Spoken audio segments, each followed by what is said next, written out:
بيسلموا بعض، ورئيسين في السجن. عايزين ايه يا شعب آية اكبر من كده؟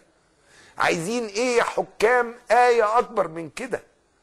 رئيسين، واحد راجع على منصة القضاء وواحد داخل القصر بزفة شعبي بشعب سعيد، واتنين خانوا الشعب وخانوا الأمانة قاعدين في السجن. هي دي الآية، هي دي قول اللهم مالك الملك. يا أخي أنا كنت من أسبوعين كده واحد ملتحي جالي قال لي انت بجلابيتك ديت انت كنت بتطلع في التلفزيونات، انتوا اسقطتوا الاخوان. قلت له يا راجل امال نعمل ايه في آية قول اللهم مالك الملك؟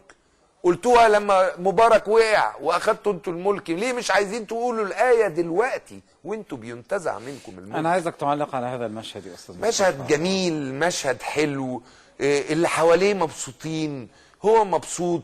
لو اي حاجه تحس ان كلهم هيقعوا على بعض، هيحموا بعض، يعني يا رب يا رب. اذا هذا هو الرئيس السيسي يلوح للمحتفلين والمباركين المهنيين، البسمه تعلو الوجوه والاحتفال على وشك ان يبدا. الحقيقه نحن بننتظر ان يلقي الكلمه التي ننتظرها الرئيس عبد الفتاح السيسي.